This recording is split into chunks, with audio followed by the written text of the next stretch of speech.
Hello viewers, welcome to my channel. ఈరోజు మనం టిఫిన్స్లోకి సాంబార్ ఎలా చేయాలో చూద్దామా. దీనికోసం ముందుగా స్టవ్ పైన పప్పును ఉడికించుకోవాలి కుక్కర్లో. సో నేను ఇక్కడ శనగపప్పు, కందిపప్పు, ఎర్రపప్పు, పెసరపప్పు కలిసిన 4 పప్పులు కలిసి ఉన్న పప్పును తెచ్చి సాంబార్కి వాడుతుంటాను. సో అదే పప్పుని కడిగేసి కొద్దిగా పసుపు నీళ్లు పోసేసి పప్పును ఉడకబెట్టుకోవాలి. పూర్తిగా ఒక 5-6 విజిల్స్ వచ్చేంత వరకు ఉడకబెట్టుకున్న తర్వాత స్టవ్ పైన ఒక పాత్ర పెట్టుకొని పోపు కోసం పాత్ర వేడైన తర్వాత నూనె పోసేసుకొని, నూనె వేడైన తర్వాత జీలకర్ర, ఆవాలు, ఎల్లిపాయలు, ఎండుమిర్చి, కరివేపాకు వేసేసుకొని లో ఫ్లేమ్లో ఫ్రై చేసుకోవాలి, లేదంటే మాడిపోతుంది పోపు. తర్వాత ఒక 3 పచ్చిమిర్చిని చీలికలుగా చేసుకొని వాటిని కూడా వేసేసుకోవాలి. తర్వాత ఒక ఉల్లిగడ్డని పెద్ద ముక్కలుగా కట్ చేసుకొని వాటిని కూడా వేసుకొని 2 నిమిషాలు ఫ్రై చేసుకోవాలి. కొంచెం ఇంగువ కూడా వేసుకోవాలి. ఇంగువ ఎక్కువ వేసుకుంటే టేస్ట్ అస్సలు బాగోదు, కొంచెం వేసుకుంటే టేస్ట్ చాలా బాగుంటుంది. తర్వాత మనం వెజిటేబుల్స్ని ఏమేమి వెజిటేబుల్స్ కావాలనుకుంటే అవన్నీ వేసేసుకోవచ్చు. నేను ఇక్కడ సొరకాయ, మునక్కాయ, క్యారెట్ వేసుకున్నాను. సో ఇవి వేసుకున్న తర్వాత కొద్దిగా పసుపు, కొద్దిగా ఉప్పు, అంటే ఒక 1/2 టేబుల్ స్పూన్ పసుపు, 1/2 టేబుల్ స్పూన్ ఉప్పు రెండు వేసేసి బాగా కలిపేసుకొని ఒక 5 నుంచి 10 నిమిషాల వరకు మగ్గనియాలి. సో మూత పెట్టి ఒక 5 నిమిషాలు మగ్గనిచ్చిన తర్వాత మూత తీసేసి దాంట్లోకి మనం టమాటాలు యాడ్ చేసుకుందాం.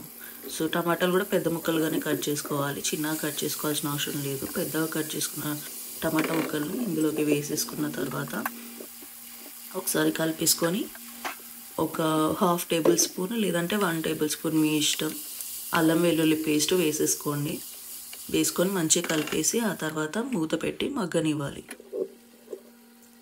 ఒక 10 నిమిషాలు అయిన తర్వాత మూత తీసేసి దాంట్లోకి బెండకాయలు వేసుకోవాలి. బెండకాయలు ముందే ఎందుకు వేయలేదంటే ఎక్కువ ఉడికిపోయి నజ్జుగిజ్జు అయిపోతాయి. సో అట్లా అవ్వకుండా ముందే వేయలేదు, తర్వాత వేసుకోవాలి, వెంటనే ఉడికిపోతుంది. ఇప్పుడు దాంట్లోకి మనం చింతపండు రసం వేసేసుకోవాలి.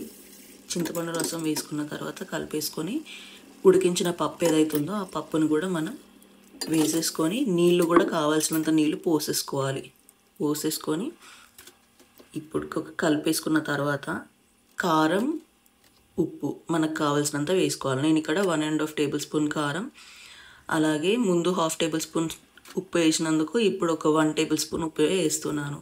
తర్వాత ధనియా పౌడర్ ఒక 1/2 టేబుల్ స్పూన్, జీరా పౌడర్ 1/2 టేబుల్ స్పూన్, అలాగే సాంబార్ పౌడర్ 1.5 టేబుల్ స్పూన్ వేసేసి కలిపేసిన తర్వాత ఇప్పుడు సాంబార్ టిఫిన్స్లోకి కొంచెం స్వీట్గా ఉంటుంది కదా, దానికోసం ఆ స్వీట్నెస్ రావడం కోసం కొద్దిగా బెల్లంని వేసేసుకోవాలి. వేసేసుకొని వాటర్ పోసేసి